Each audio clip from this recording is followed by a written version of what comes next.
we'll start. So welcome back everybody and this is lecture number 3, sound wave. हम sound wave पढ़ रहे थे, this is lecture number 3 और previous lecture में हमने स्टैंडिंग वेव देखा था एक क्लोज्ड ऑर्गन पाइप में। बेसिकली उसका फॉर्म जो था हमारा पीछे वाला स्टैंडिंग वेव जैसे सेम था, तो हमने ये सारी चीज़ें देखी थी। साथ ही साथ उससे पहले हमने देखा था कि जो साउंड वेव होती है उसकी स्पीड जो होती है गैसियस मॉलिक्यूल में, वो कैसे डिटरमाइन करते हैं, उसका एक प्रॉपर रिलेशन भी हमने देखा था। ठीक है, तो ये सब आई थॉट क्लियर हो गया होगा सबको। दिस लेक्चर नंबर 3 और आज हम इसके आगे फर्दर प्रोसीड करेंगे। और एक बेसिकली एक्सपेरिमेंटल टॉपिक होता है जो आपके लिए थोड़ा इंपॉर्टेंस रखता है, तो आप आज उसको समझेंगे। That is resonance tube. ये एक एक्सपेरिमेंट का टॉपिक है बेसिकली। अगर आप जब अपने स्कूल टाइम में होंगे तो आपको ने ये एक्सपेरिमेंट किया होगा, अगर आपके यहाँ लैब की फैसिलिटी होगी। सॉरी, इसको कहते हैं रेजोनेंस ट्यूब एक्सपेरिमेंट। और इस एक्सपेरिमेंट से भी क्वेश्चन पूछे जाते हैं, सवाल आते हैं, इसलिए टॉपिक कराना जरूरी है। तो ये एक लैब का टॉपिक है बेसिकली, बट कोई बात नहीं, हम कोशिश करेंगे कि हम सीखें यहीं पे। देखो, रेजोनेंस ट्यूब एक्सपेरिमेंट होता क्या है ना, सबसे पहले ये देख लो। इस एक्सपेरिमेंट का जो एम होता है वो ये होता है ना कि हम इस रेजोनेंस ट्यूब एक्सपेरिमेंट के थ्रू स्पीड ऑफ साउंड को कैलकुलेट कर सकते हैं एक्सपेरिमेंटली। मतलब इसका ओवरऑल कंक्लूजन क्या है, स्पीड ऑफ साउंड को कैलकुलेट करना। तो कोई पूछे कि रेजोनेंस ट्यूब एक्सपेरिमेंट हम क्यों करते हैं, तो आप क्या कहोगे कि स्पीड ऑफ साउंड को डिटरमाइन करने के लिए हम रेजोनेंस ट्यूब का एक्सपेरिमेंट करते हैं। ठीक है, मेजर टारगेट हमारा यही है। होता क्या है, क्या क्या सेटअप्स हैं, तो मैं थोड़ा सा एक सेटअप आपको मैं दिखा देता हूँ थोड़ा सा। रेजोनेंस ट्यूब एक्सपेरिमेंट थोड़ा देख लो। ठीक है, सेटअप उसका कैसा होता है। ठीक, ये कुछ ऐसा होता है। इसको मैं डाउनलोड करके और ऐड कर देता हूँ ताकि आपके जब आप नोट्स मिलेगा आपको तो ये रहेगा आपके पास। ठीक है, इसको मैं सेव कर लेता हूँ यहाँ। ठीक, कुछ ऐसा ही होता है। आ, एक सेकेंड, मैं फटाफट से यहाँ ऐड कर लूँ ताकि आपको कोई प्रॉब्लम ना हो। चलिए, हाँ ये रहा। ये एक्सपेरिमेंटल सेटअप है हमारा उस रेजोनेंस ट्यूब का। आइए मेरे साथ देखिए। देखो, होता क्या है ना, ट्यूब तो सबको पता है, वही ट्रांसपेरेंट वाली एक ग्लास ट्यूब होगी जो कि यहाँ दिख भी रही है आपको, जो मैंने यहाँ अटैच कर रखी है। This is the tube. ठीक है, और देखो होता क्या है, इस ट्यूब में ये जो आपको रेड कलर का दिख रहा है, ये बेसिकली लिक्विड है। लिक्विड रेड कलर का है, बट कलर भले रेड कर दिया गया है, बट हाईलाइट करने के लिए कलर रेड कर दिया गया है। ये एक्चुअली वाटर ही है, हमने इसके अंदर वाटर भर रखा है, बट कलर ताकि समझ में आए इसीलिए जो है बेसिकली वो उसका कलर रेड रखा गया। ठीक है, और इससे हमने एक वायर के थ्रू, ये एक मूवेबल सिस्टम होता है। ये एक मूवेबल सिस्टम है। कैसा मूवेबल सिस्टम, इसको आप ऊपर और नीचे मूव कर सकते हो, ये फिक्स नहीं है, ये मूवेबल है। बट इस ट्यूब को हमने फिक्स कर रखा है इस एंड से। तो ये एक्सपेरिमेंटल सेटअप थोड़ा सा देखिएगा क्या है कि हमने इस ट्यूब को फिक्स कर रखा है एक एंड से, इससे एक वायर जैसा स्ट्रिंग जैसा कुछ अटैच कर दिया एक मूवेबल सिस्टम से। इस मूवेबल सिस्टम को हम ऊपर और नीचे मूव कर सकते हैं। अच्छा सर, मूव करने का पीछे रीजन क्या है?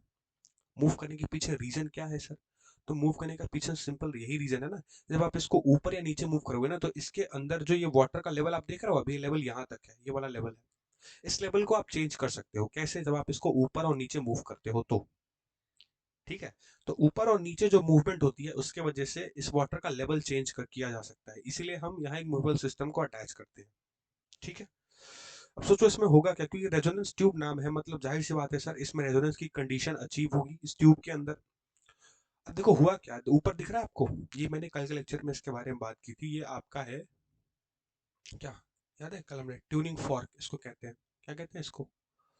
इसको हम ट्यूनिंग फॉर्क कहते हैं। कल के लेक्चर में ये मैंने बताया था कि यार हर ट्यूनिंग फॉर्क की अपनी अपनी एक फ्रीक्वेंसी होती है। जब आप उसको हिट करते हो तो देखो ये वाइब्रेशन आपको दिखाए गए हैं, ये जो दोनों आपके स्टिक एंड दिख रहे हैं इस ट्यूनिंग फॉर्क के यू शेप में, ये वाइब्रेट करेंगे।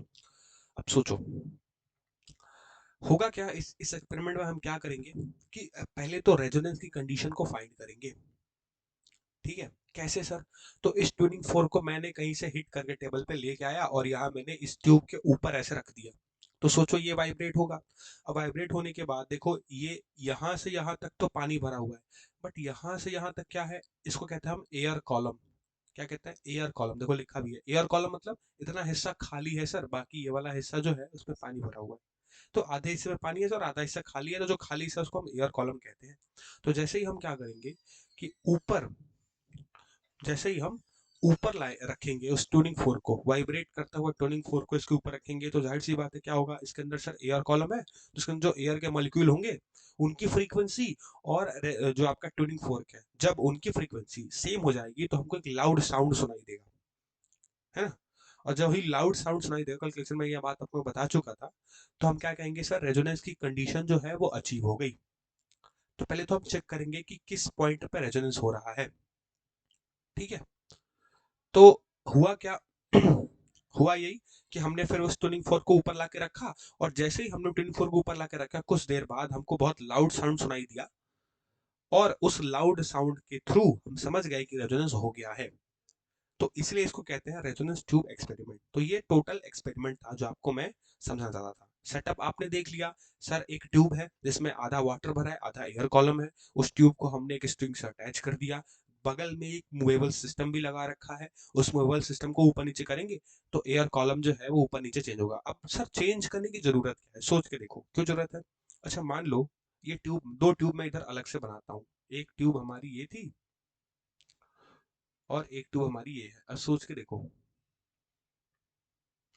सोचो सर वाटर का लेवल करने, चेंज करने की क्या जरूरत है, सोचो। मान के चलो कि जो पहला ये ट्यूब 1 है, दिस इज ट्यूब 2, तो पहले ट्यूब में मान लो कि पूरा ऐसे ऊपर तक एकदम लबालब पानी भरा हुआ है, मतलब एकदम टॉप से लेके बॉटम तक पूरा पानी ही पानी भरा हुआ है। और एक केस मान के चलता हूँ कि मान लो टॉप से, मान लो कि एल लेंथ नीचे यहाँ तक, मान लो ट्यूब की टोटल लेंथ होगी, बट मान लो कि एल लेंथ नीचे यहाँ तक पानी भरा हुआ है। अब सोच के देखो किस में रेजोनेंस पॉसिबल है, रेजोनेंस का कंडीशन किस में होगा। तो सर कहोगे सर ये तो बहुत बेवकूफ़ी वाला सवाल कर रहे हो सर आप, इसमें तो पूरा ऊपर तक पानी भरा हुआ है। तो सर इसमें कोई एयर कॉलम है ही नहीं, तो फिर ऊपर हम ट्यूनिंग फोर्क ला के रखेंगे भी तो एयर के मॉलिक्यूल है नहीं, वाइब्रेशन होगा नहीं, फ्रीक्वेंसी मैच होगी नहीं, तो रेजोनेंस तो नहीं हो सकता। यानी पहले ट्यूब में अगर उस ट्यूब को मैं पूरा पानी से भर दूं तो रेजोनेंस तो पॉसिबल है ही नहीं सर। लेकिन वही काम अगर मैं दूसरे ट्यूब के साथ करूंगा, तो अगर मैं यहाँ ट्यूनिंग फोर्क लाऊं जो कि ट्यूनिंग फोर्क ऐसे वाइब्रेट हो रहा है, तो देखो यहाँ एयर कॉलम है, एल लेंथ में एयर कॉलम है, बाकी सारी, बाकी जो ट्यूब की लेंथ है उसमें तो वाटर भरा हुआ है, उससे हमको मतलब नहीं है। बट जितना लेंथ का एयर कॉलम है, क्या उतने लेंथ में रेजोनेंस हो सकती है? बिल्कुल हो सकती है सर। क्यों भाई? क्योंकि सोच के देखो ये क्लोज्ड ऑर्गन पाइप की तरह बिहेव करेगा, यहाँ तक लेवल भरा हुआ है, तो यहाँ तक पानी है, तो समझ लो कि यहाँ से वो क्लोज हो गया, जितने लेवल तक पानी है उतने लेवल तक तो क्लोज है, ऊपर से नीचे तक, है कि नहीं। तो क्या यहाँ रेजोनेंस होगा? बिल्कुल होगा सर। तो इसी के वजह से इन द केस मान लो कभी आप पानी का लेवल घटाना या बढ़ाना चाहते हो, तो ये मूवेबल सिस्टम का इस्तेमाल किया जाता है। तो this is the full experimental setup. फिर आप उस एल लेंथ को फाइंड करते हो और उससे आप क्या करते हो, स्पीड ऑफ साउंड को डिटरमाइन करते हो। ये पूरा का पूरा हमारा एक एक्सपेरिमेंट वाला पार्ट था। अभी तो हमने सिर्फ एक्सपेरिमेंट वाला पार्ट किया है, बट सर सवाल के लिए तो मैथमेटिकल कंक्लूजन चाहिए ना। तो बताओ कि एक्सपेरिमेंट समझ आया कि कैसे करते हैं एक्सपेरिमेंट, ये पहले मुझे बताओ सभी लोग। फिर मैं मैथ, इसके पीछे का मैथ का एनालिसिस करके तुमको आपको दूंगा एक रिजल्ट, बस आप उसको याद रखना है। बताओ जल्दी से। मेरी तबीयत ठीक नहीं है, इसीलिए लेट ना करो, बता दो, ठीक है। हो सके अगर तबीयत मुझे ठीक लगता है तो मैं थर्मल वाली क्लास लूंगा, अदरवाइज वो थर्मल वाली क्लास आज भी आपकी कैंसिल हो जाएगी, ठीक है। मैंने शेड्यूल तो कर दिया है, बट मुझे अच्छा फील नहीं हो रहा है अभी करेंटली। मैं सोचा दो क्लासे तो एटलीस्ट एक तो ले ही लूँ, तो इसीलिए थोड़ा सा आप लोग भी कोऑपरेट करिए और फटाफट से बताइए कि आपको ये चीज़ समझ आई कि सर एक्सपेरिमेंट वाइज अगर हमको डिटरमाइन करना हो तो हम एक इस तरह के एक्सपेरिमेंट कर सकते हैं, ठीक है। ठीक है, चलिए बहुत बढ़िया, ठीक है। अब आते हैं सर मैथमेटिकल कंक्लूजन पे, एक्चुअल में मैथमेटिकल कंक्लूजन पे आते हैं हम। क्या था हमारा, अब देखो ये तो हमने एक्सपेरिमेंट कर लिया, ठीक। अच्छा अब सोचो मैंने क्या बोला मैंने ये बोला कि सर वो एल लेंथ जो है ना, इस एल लेंथ से मैंने बोला ना तुमसे, ये जो एल लेंथ में रेजोनेंस होगा, तो ये जो यहाँ से यहाँ तक की लेंथ को सर मैं फाइंड करके और स्पीड ऑफ साउंड फाइंड कर सकता हूँ। कैसे? सर वो लेंथ से आप कैसे स्पीड ऑफ साउंड कर सकते हो फाइंड? तो सोचो, हमने अभी अभी एक रिलेशन पीछे पढ़ा है, एक क्लोज ऑर्गन पाइप में एक रिलेशन पढ़ा है, किसके लिए? दो के लिए। क्लोज ऑर्गन पाइप का रिलेशन क्या होता था? Fundamental frequency is equals to speed of a sound upon 4 into L. तो क्या ये एक क्लोज ऑर्गन पाइप जैसा बिहेव करेगा? सोच के देखो, ये जो ट्यूब है, क्या है कि क्लोज ऑर्गन पाइप की तरह बिहेव करेगा? बिल्कुल करेगा सर। देखो, एक एंड ऊपर से ओपन है, और देखो यहाँ तक पानी का लेवल है, वहां से वो क्लोज माना जाएगा, क्योंकि इसके नीचे तो पानी है, तो चलो मान लो यहाँ से वो क्लोज है। तो क्या ये क्लोज ऑर्गन पाइप है? बिल्कुल। और अभी अभी हमने प्रीवियस लेक्चर में ये चीज पढ़ी थी कि frequency is equals to speed upon 4 into L, ये होता है एक क्लोज ऑर्गन पाइप के लिए। पढ़ा है हमने ये रिलेशन? हाँ बिल्कुल। तो सर अगर मैं इस एल लेंथ के अंदर फ्रीक्वेंसी को पता कर लूं, तो मैं स्पीड को पता कर सकता हूँ कि नहीं कर सकता हूँ? बिल्कुल। सोच के देखो ना, यहाँ से अगर मुझे स्पीड निकालनी हो तो मैं क्या कर सकता हूँ? 4 इंटू एल इंटू फ्रीक्वेंसी कर सकता हूँ, बिल्कुल कर सकता हूँ। तो मुझे सीधे सीधे क्या मिल जाएगा? स्पीड ऑफ साउंड वेव मिल जाएगा। हाँ बिल्कुल सर, कोई दिक्कत नहीं, कोई परेशानी नहीं। अब सवाल मेजर ये है कि सर ये एल लेंथ में फ्रीक्वेंसी कितनी है, कैसे पता करें? तो मैंने क्या बोला, इस एल लेंथ के अंदर रेजोनेंस होगा। हाँ बोला आपने, रेजोनेंस होगा। क्यों? लाउड साउंड सुनाई देगी हमको, हमको पता चलेगा कि रेजोनेंस हो गया है। अच्छा, रेजोनेंस होने का मतलब क्या है सर? रेजोनेंस होने का मतलब ये है कि इस एल लेंथ में जो एयर मॉलिक्यूल है, उसकी फ्रीक्वेंसी और जो ट्यूनिंग फोर्क है, उसकी फ्रीक्वेंसी सेम हो गई, तभी तो रेजोनेंस होगा। मैंने बताया तो था कि रेजोनेंस कब होता है? जब आपकी ट्यूनिंग फोर्स की वाइब्रेशन की फ्रीक्वेंसी और आपका जो एयर कॉलम है उसके वाइब्रेशन की फ्रीक्वेंसी सेम हो जाए तो।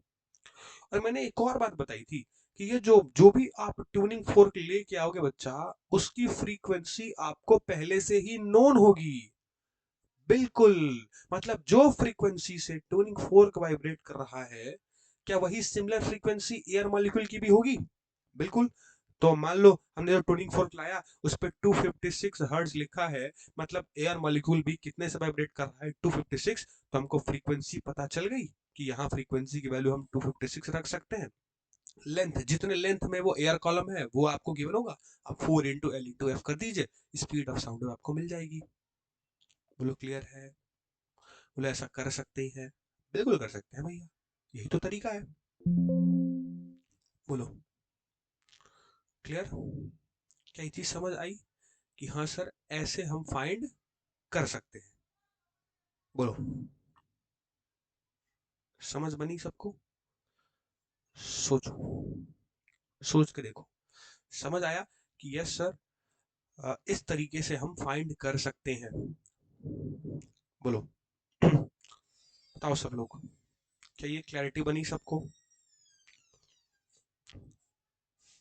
कि ऐसे फाइंड किया जा सकता है? किसका? उसी का स्पीड। बताओ यार जल्दी से।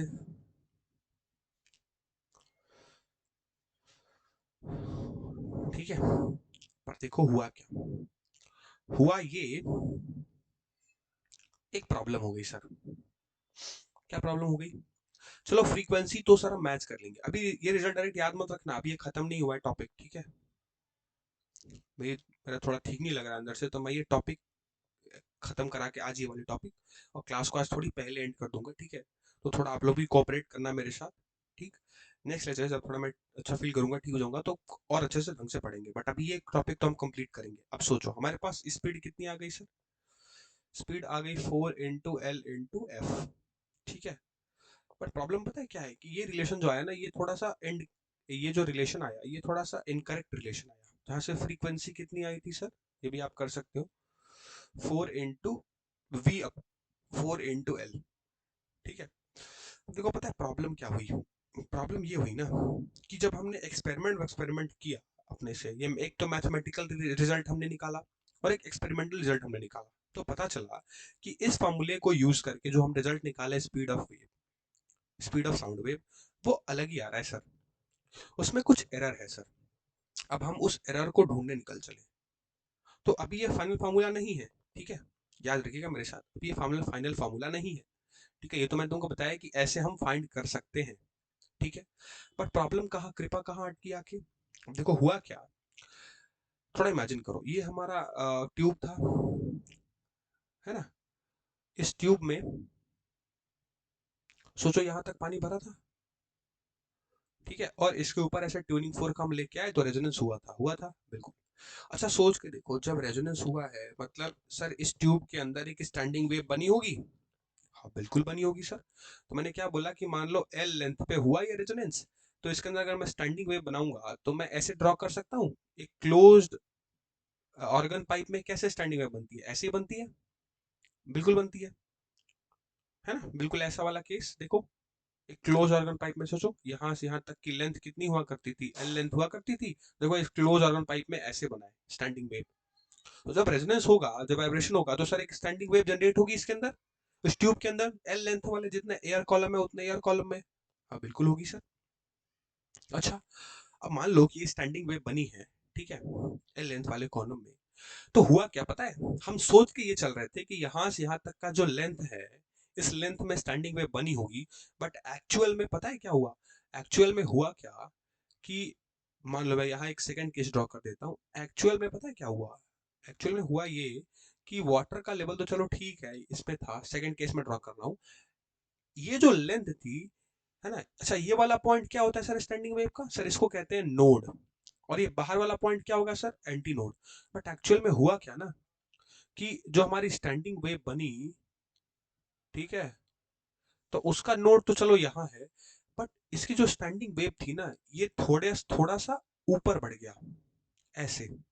हम सोच के चल रहे थे कि यहाँ से यहाँ तक के लेंथ में स्टैंडिंग वेव जो बनेगी वो नोड यहाँ बनेगा, और एंटी नोड एकदम जो टॉप है ट्यूब का जो खुला वाला सरफेस है वहां बन जाएगा। बट एक्चुअल में क्या हुआ, नोड तो चलो उस वाटर के लेवल तक बना, बट एंटी नोड थोड़ा जो इतना ऊपर बन गया, किससे, सरफेस से इतना ऊपर एंटी नोड बन गया।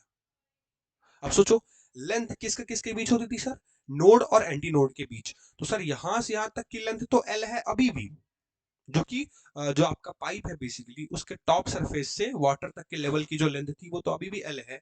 बट सर क्योंकि टोटल लेंथ हम निकालते हैं इस फ्रीक्वेंसी में, जो एल होता है वो क्या होता है, नोड और एंटी नोड के बीच का डिस्टेंस। बट यहाँ तो सर एंटी नोड थोड़ा ऊपर बन गया है, मतलब ये डिस्टेंस एक्स्ट्रा है, और इस डिस्टेंस को हम लिखते हैं ई, और इस ई को कहते हैं हम एंड करेक्शन। क्या कहते हैं इस ई को, एंड करेक्शन। ई को कहते हैं एंड करेक्शन। एंड करेक्शन क्या है कि जो आपका ऑर्गन पाइप है, मतलब जो ट्यूब है बेसिकली, ऑर्गन पाइप कह लो या ट्यूब कह लो, उसके सरफेस से कितना ऊपर एंटीनोड बना है उस डिस्टेंस को हम कहते हैं एंड करेक्शन। और अच्छी बात ये है, क्या है अच्छी बात, खैर ये नहीं है बट बात ये है कि जो एंड करेक्शन होता है ना भैया, ये हमको पता नहीं होता है। तो अगर आप ऐसा सोच रहे हो कि क्या सर अब तो ठीक ही है, आपने बोला कि यहां से यहां तक का लेंथ एल और ऊपर ई, तो अब हम टोटल एंटी नोड और नोड का डिस्टेंस एल प्लस ई कर सकते हैं। तो आप इस फॉर्मूले में फ्रीक्वेंसी में पुट कर दीजिए ना, 4 × L + E, और फिर यहां से स्पीड निकाल लीजिए, क्या परेशानी है, 4 × L + E × F, लो निकल गया। बट मैंने तुमसे बात यही तो बोली कि यार ये एंड करेक्शन हमको पता नहीं होता है, इसको हम थ्योरेटिकली डिटरमाइन नहीं कर सकते हैं, कितनी लेंथ पे कितना एंड करेक्शन होगा ये हमारे लिए पॉसिबल नहीं है डिटरमाइन करना। प्रॉब्लम यहां फंसी है हमसे। तो अगर हम इसमें ई रख भी रहे हैं फार्मूले के अंदर, तो ये ई को हम निकाल नहीं पाएंगे, दिस इज नॉट पॉसिबल, ये एंड हमको पता नहीं होगा। अब तो बहुत बड़ी समस्या आ गई सर, ये भी रिजल्ट गलत हो गया, इससे तो आ ही नहीं सकता क्योंकि एंड करेक्शन आ गया। अब एंड करेक्शन वाला रिजल्ट भी गलत हो गया, तो सर ये समस्या है। किसी तरह से अगर मैं इस ई को, इस फॉर्मूले में से इस ई को एलिमिनेट कर दूं और कोई एक अच्छा सा फाइनल सा रिजल्ट आपको मैं दे दूं जो जिसमें ई का टर्म ना हो, एंड करेक्शन का टर्म ना हो, तो सर मजा आ जाएगा। और फिर हम उसके बाद क्या कर सकते हैं, स्पीड निकाल सकते हैं। यानी अब हमारा टारगेट क्या है कि किसी तरह से ये जो एंड करेक्शन है सर ई, इसको एलिमिनेट कर देना, बाहर फेंक देना निकाल के फॉर्मूले से, और उस ई की जगह कोई ऐसा पैरामीटर दे दीजिए जिसको हम इजिली निकाल सकें। तो पहले केस आपको समझ आया कि पहले आप स्पीड फाइंड करने गए तो भी गलत निकला। क्यों? 4 इंटू एल इंटू एफ। क्यों? क्योंकि पता चला कि जो नोड है और एंटी नोड है, अरे डिस्टेंस जो आप ये एल लेंथ ले रहे हो, ये एल नोड और एंटी नोड के बीच डिस्टेंस होना चाहिए। हम सोच के रखे थे कि एंटी नोड उसके टॉप सरफेस से बन जाएगा, ओपन वाला जहां खुला हुआ है, और नोड तो आपका वाटर लेवल बन जाएगा, एक ऐसी पे बनेगी। बट एक्चुअल में क्या हुआ, नोड थोड़ा टॉप सरफेस से ऊपर बन गया। अब जितना ऊपर एक्स्ट्रा बना उस लेंथ को मैंने बोला एंड करेक्शन। तो फिर आप बोले थे कि सर एल प्लस ई करके फॉर्मूले में पुट कर दो, तो आंसर यहां से भी निकल जाएगा। बट प्रॉब्लम ये है कि एंड करेक्शन हम नहीं फाइंड कर पाते हैं भाई, this is not possible for us. ई को पता करना मुश्किल है हमारे लिए। तो अब हम वही फाइनल कंक्लूजन की तरफ चलेंगे इस टॉपिक का, और फिर एट द एंड हम देखेंगे कि हमको फिर कौन सा एक रिजल्ट मिला जिससे हम रेजोनेंस ट्यूब के अंदर speed of sound wave calculate कर सकते हैं। बताओ यहां तक समझ आया? बताओ यहां तक समझ आया ना कि ये एंड करेक्शन वाला कॉन्सेप्ट क्या है, और अब हमारा टारगेट क्या है कि इस एंड करेक्शन को कैसे भी करके सर एलिमिनेट करना है। जल्दी से बताओ, ये बहुत इंपॉर्टेंट टॉपिक है, ठीक है? तो मैं तुमको समझाना चाहता हूँ, ये चीज थोड़ा ध्यान से समझना। बताओ अभी तक कोई परेशानी तो नहीं हो रही है ना? समझ आ रहा है ना? सोचो सोचो, जल्दी जल्दी जल्दी बताओ। यहाँ तक सब क्लियर है ना कि सर ये जो दोनों रिजल्ट है, ये अभी दोनों रिजल्ट फर्जी आए हैं, अभी इससे इसको नहीं याद रखना है, ये सिर्फ मैं तुमको बता रहा हूँ। क्यों? क्योंकि हम फाइनल कंक्लूजन की तरफ चल सके। एक लास्ट फॉर्मूला बताऊंगा, उसको याद रखना इसके लिए, और उसी पे सवाल सॉल्व होंगे। बोलो, बढ़ा जाए आगे? चलो बढ़ा जाए। अब एंड करेक्शन को सर एलिमिनेट करना है, कैसे भी उस ई को हम हटा दें अगर फॉर्मूले के अंदर से, तो हमारे लिए वो काफी इजी टास्क हो जाएगा। फिर हम सीधा स्ट्रेट फॉरवर्ड वैल्यू को पुट करेंगे और चेक कर लेंगे कि हमारा स्पीड ऑफ जो साउंड वेव है वो कितना है। ठीक है, चलिए भैया, चलिए अब टुवर्ड आगे बढ़ते हैं। अब देखो, अब इसके लिए क्या कंक्लूजन आया सर, क्या तरीका हमने अपनाया, वही इंपॉर्टेंस रखता है। आओ देखो तरीके को। देखो हमने क्या किया, हमारे पास ट्यूब पड़ी हुई थी, है ना? अच्छा ठीक है सर, ट्यूब पड़ी हुई है, जैसा आपने बोला ट्यूब पड़ी हुई है, मान लिया हमने। अच्छा, हमने ट्यूब में क्या किया था, पानी भरा हुआ था। अब पानी के लेवल को हम क्या करते गए, नीचे करते गए। मान लो कि ऐसे टॉप तक पानी भरा हुआ है, पूरा भर के गले तक एकदम उसके हमने पानी भर रखा है। अब हम क्या कर रहे हैं, एक्सपेरिमेंट को शुरू किया हमने। क्या किया, ये जो मूवेबल सिस्टम है दिख रहा है, दिख रहा है ये, अब इसको हम नीचे करना शुरू किए, बहुत स्लोली स्लोली धीरे धीरे नीचे करना शुरू किए। अब जैसे ही नीचे करना शुरू करेंगे क्या होगा सर, टॉप से पानी का लेवल भी नीचे आएगा। क्यों? क्योंकि इससे हमने अटैच कर रखी थी इधर, समझ जाना। ठीक है, मैं भी वो पूरा सिस्टम ड्रॉ नहीं कर रहा हूँ, बट समझ लेना कि पानी का पहले तो हमने क्या किया, ट्यूब को पूरे ऊपर तक भर दिया, गले तक एकदम। उसके बाद क्या किया, उसको धीरे धीरे स्ट्रिंग को ऐसे नीचे खींचने लगे, तो वाटर का लेवल जो है वो क्या है, वो नीचे आने लगेगा। सोचो, बिल्कुल। तो अगले केस में क्या हुआ, धीरे धीरे धीरे धीरे वो मूवेबल सिस्टम जो है, जिससे मूव कर करके हम वाटर के लेवल को नीचे लाते गए, और ऊपर हमने क्या रखा है, ट्यूनिंग फोर्क को वाइब्रेट कराते हुए ऐसे फिक्स कर दिया है ऊपर, ये वाइब्रेट लगातार किए जा रहा है। हम धीरे धीरे धीरे धीरे एयर कॉलम बना रहे हैं, हम धीरे धीरे धीरे धीरे इस वाटर के लेवल को डाउन ले जा रहे हैं। अब सोचो, जैसे जैसे वाटर के लेवल को डाउन ले जाऊंगा, एक टाइम ऐसा आएगा जिस टाइम में क्या होगा, पानी का लेवल जो है अब वो नीचे जाना शुरू होगा और एयर कॉलम बनना शुरू होगा। अब सोचो, स्लोली स्लोली स्लोली हम मूव कराते जा रहे हैं, कराते जा रहे हैं, कराते जा रहे हैं, ऊपर ये वाइब्रेट हो रहा है ट्यूनिंग फोर्क अपनी फ्रीक्वेंसी से। मान लो कोई फिक्स्ड फ्रीक्वेंसी है इसकी, जो कि हमको नोन है, पता है, उससे ये वाइब्रेट हो रहा है, और हम उसको लगातार लेवल को नीचे किए जा रहे हैं। सोचो, अब जैसे लेवल नीचे जाएगा वाटर का, तो एयर कॉलम बनना शुरू होगा। सोचो, एक लेंथ ऐसी आएगी जिस लेंथ पे रेजोनेंस हो जाएगा, होगा कि नहीं? सोच के देखो, जैसे जैसे वाटर का लेवल नीचे जा रहा है, एक खाली लेंथ एयर कॉलम की ऐसी आएगी जिस पे रेजोनेंस हो गया। तो मान के चलो, मैं कहता हूं, ये मैं यहाँ सेकंड ड्रॉ करता हूँ, इसी का सेकंड केस। चलो मान के मैं कहता हूं कि L1 लेंथ हमको मिली, पहली L1 लेंथ मिली, मान लो यहाँ इतना पानी का लेवल नीचे आ चुका था, यहां से यहां तक की लेंथ मान लो L1 लेंथ है, और पहला रेजोनेंस हमको कहां मिला, इस L1 लेंथ पे हमको पहला रेजोनेंस मिला, इस L1 लेंथ पे हमको पहला रेजोनेंस मिला। तो अब मैं तुमसे कहता हूं कि जरा ये बताओ, L1 लेंथ पे पहला रेजोनेंस मिला है, ठीक है? तो जरा वेव फॉर्म ड्रॉ करो, तो स्टैंडिंग वेव कैसे बनेगी इसके अंदर। तो बहुत सिंपल है सर, ये एक क्लोज ऑर्गन पाइप है, यहाँ उसका क्लोज लेवल है, तो यहाँ से ऐसे और यहाँ से ऐसे, यही होता है। जब पहला रेजोनेंस होता है तो कैसी वेवफॉर्म मिलती है, सोच के देखो। जब पहली बार फंडामेंटल फ्रीक्वेंसी फाइंड करते तो एक ऐसी वेवफॉर्म मिली थी, एक इधर नोड था और 2 पॉइंट एंटी नोड थे। तो बिल्कुल ये बिल्कुल वैसा ही यहाँ भी मिलेगा। जब पहला रेजोनेंस होगा, मान लो L1 लेंथ पे पहला रेजोनेंस हो गया, तो जो पहला वेवफॉर्म बना वो कुछ ऐसा बना। पर सर प्रॉब्लम क्या है, सर ऐसा नहीं बनेगा, थोड़ा सा ऊपर भी तो होगा, अभी तो आपने बोला। हाँ बिल्कुल। तो ये हो गया मान लो हमारा एंटी नोड, और ये क्या हमारा हो जाएगा नोड। ये पहले रेजोनेंस की कहानी थी, जिसमें यहां से यहां तक का जो है वो एंड करेक्शन है। तो मैं कहूंगा जरा फर्स्ट केस में फ्रीक्वेंसी लिखना। तो फ्रीक्वेंसी क्या हो जाएगी, v अपॉन, सोच के देखो, L1 प्लस ई, मतलब टोटल लेंथ सर कितनी हो गई, एंटी नोड और नोड के बीच टोटल लेंथ पूछो तो कितनी हो जाएगी सर, L1 प्लस ई। ये पहला केस है, ठीक है। ये हमारी थी पहला रेजोनेंस। अब हमने पता है क्या किया, अब क्योंकि हमको ई को एलिमिनेट करना है, तो हमने क्या किया, फिर से यहाँ स्ट्रिंग जुड़ी हुई थी नीचे, फिर से उस स्ट्रिंग को नीचे खींचना शुरू किया। तो अब क्या होगा, अब ये वाटर का लेवल और नीचे जाएगा। मतलब हम ढूंढ रहे हैं दूसरा रेजोनेंस का पॉइंट। अब हम ये ढूंढ रहे हैं कि कोई ऐसा लेंथ मिल जाए जिसमें दूसरा रेजोनेंस हो जाए, और फिर वापस क्या होगा, ऊपर ये लगातार वाइब्रेट किए जा रहा है कुछ फिक्स्ड फ्रीक्वेंसी से, इसकी फ्रीक्वेंसी हमको पता है, वो वाइब्रेशन पे लगा दिए ऊपर। और फिर अब हम क्या किए, तो पहला रेजोनेंस मिल गया, हमने इस L1 लेंथ को नोट कर लिया, हमने टोटल लेंथ को L1 प्लस ई करके नोट कर लिया किसी कॉपी में साइड में। फिर अब क्या किया, अब हम फिर आगे बढ़े, और क्या किया, और वाटर को लेवल कर नीचे करना शुरू किया। अब सोचो एक और लेंथ आएगी, क्यों, क्योंकि देखो लगातार क्या होगी, अब जैसे जैसे आप वाटर के लेवल को नीचे करोगे, लगातार एयर कॉलम बनेगा, पानी पानी नीचे जाएगा और एयर कॉलम बढ़ता जाएगा। जब एयर कॉलम बढ़ता जाएगा, तो लेट्स से सेकंड रेजोनेंस आया। अब इसके लिए अच्छा ऐसा क्यों किया हमने, क्योंकि हमको अब सेकंड रेजोनेंस ढूंढनी है, सेकंड लेंथ ढूंढनी है जिसमें दूसरा बार रेजोनेंस हो। क्यों भाई, क्योंकि फ्रीक्वेंसी बदलेगी। सोचो ना, वाटर का लेवल नीचे जाएगा तो एयर कॉलम बढ़ेगा, एयर कॉलम बढ़ेगा तो फ्रीक्वेंसी भी चेंज होगी। अब हम सेकंड रेजोनेंस ढूंढ रहे हैं, सोच के देखो, सेकंड रेजोनेंस पॉइंट को ढूंढ रहे हैं।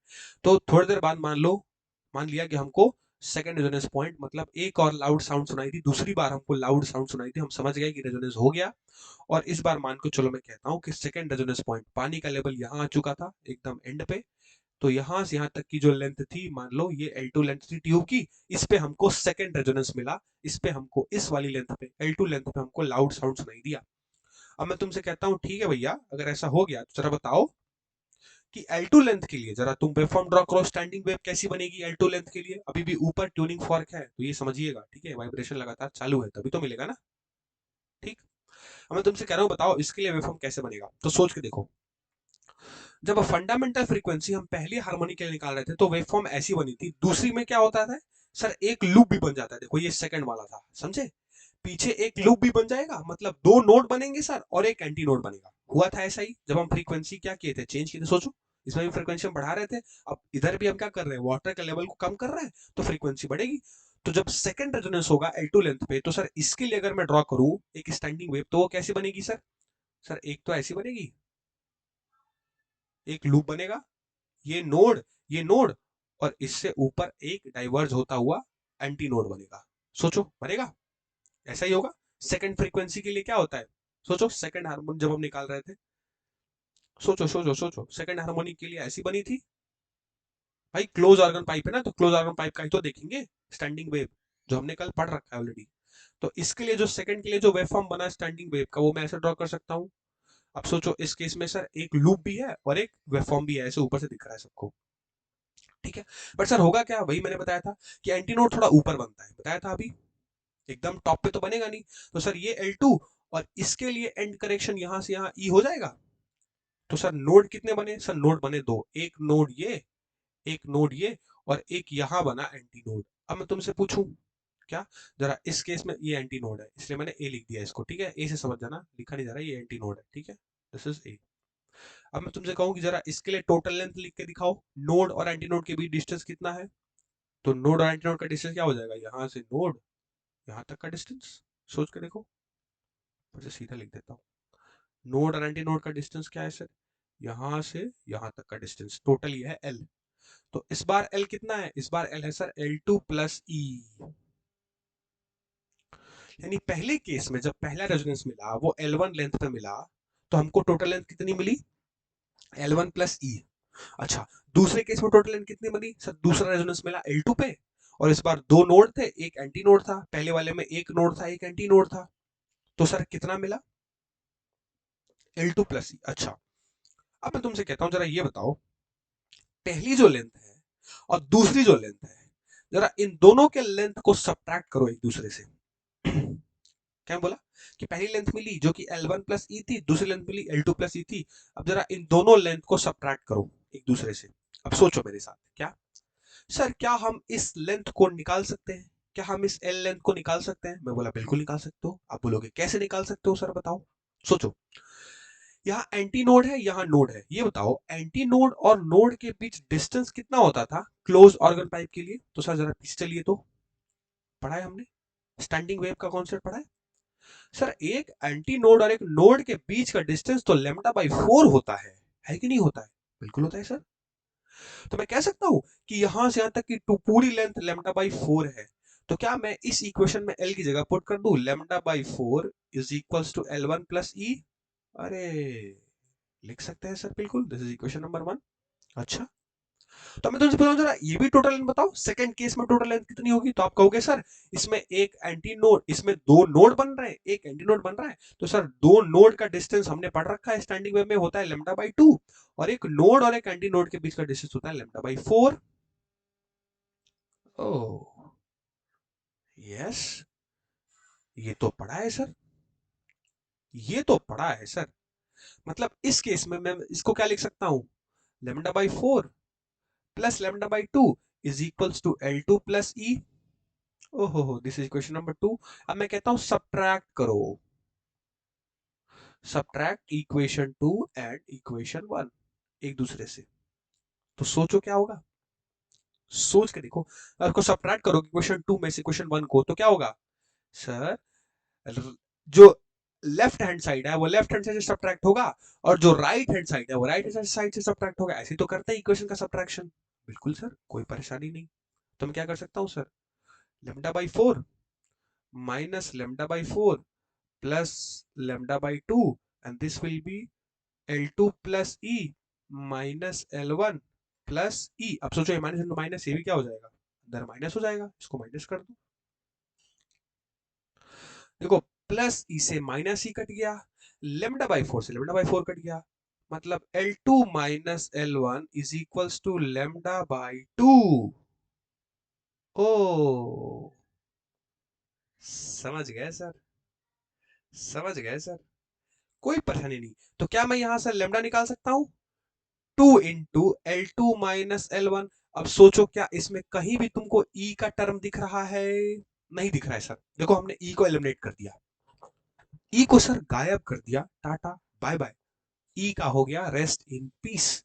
अब एंड करेक्शन भाड़ में जाए, एंड करेक्शन को भाड़ में जाए, एंड करेक्शन तो कट गया। सोचो देखो एलिमिनेट हो गया, यही तो काम को करना था, हम एलिमिनेट ही तो कर रहे थे। हमको लेमडा मिल गया कितना, 2 इंटू L2 माइनस L1।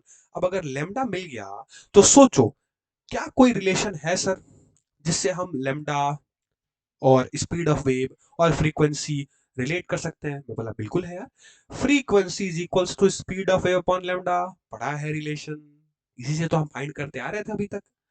तो फ्रीक्वेंसी इज इक्वल्स टू क्या हो जाएगा, speed of wave upon lambda. अच्छा लेमडा आया कितना, 2 इंटू L2 माइनस L1। अरे तो स्पीड ऑफ वेव का जो फॉर्मूला मिला वो क्या मिला, 2 into f into L2 minus L1, and this is the best ever formula जो आपको याद रखना है, जिसमें कोई भी एंड करेक्शन नहीं है आपका। और ये है यूनिवर्सल फार्मूला जो आपको रेजोनेंस ट्यूब के एक्सपेरिमेंट के अंदर याद रखना है। अच्छा सवाल कैसे आएगा सर? देखो सवाल ऐसे आएगा ना कि मान लो फ्रीक्वेंसी थी 556 हर्ट्ज, दो लेंथ पर रेजोनेंस मिला, पहली लेंथ पर रेजोनेंस मिला जो कि लेंथ था 3 मीटर, दूसरी लेंथ पर रेजोनेंस मिला जो था 2 metre, find the speed of the wave. अब बताओ ये कोई सवाल है? मैं तुमको रिजल्ट दे दिया डायरेक्ट। एक बार L2 रख देना, एक बार L1 रख देना। अच्छा L1 क्या है सर? पहली लेंथ पे रेजोनेंस। तो क्वेश्चन में अगर दे कि पहली लेंथ इतने पे पहला रेजोनेंस मिला तो आप उसको L1 मान लोगे। क्वेश्चन में दे कि दूसरी लेंथ L2 पे इतना रेजोनेंस मिला तो उसको L2 मान लोगे। फ्रीक्वेंसी आपको नोन होगी, कैसे होगी? और ट्यूनिंग फोर्क से।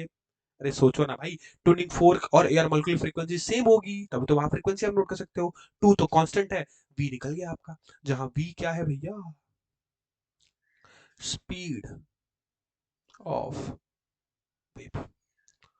बोलो, बोलो समझ आया? This is the very very important result, this is the very very important aspect जो आपको समझना था।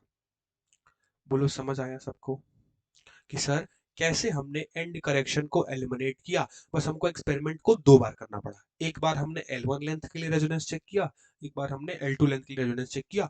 सर 2 बार किया तो हमको एक बढ़िया सा रिजल्ट मिला।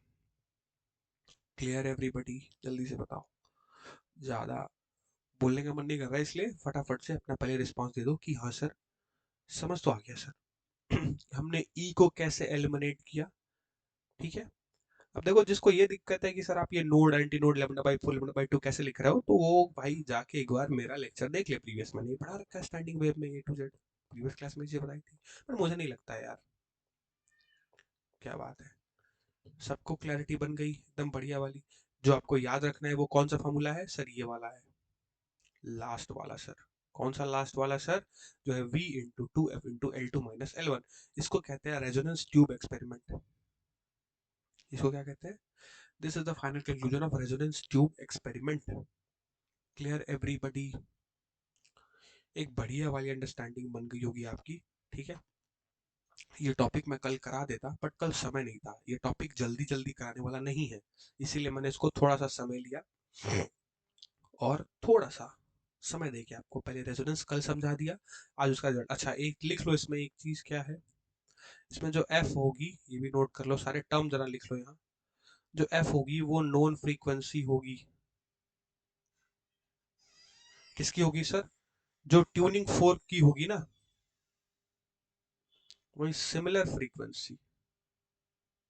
ठीक है, अच्छा सर इस केस में जो L2 है सर वो क्या है? ये L2 वो लेंथ है ना जब आपका सेकेंड रेजोनेंस मिला है, तो आप इसको लिख लो लेंथ ऑफ सेकेंड रेजोनेंस। और सर L1 क्या है?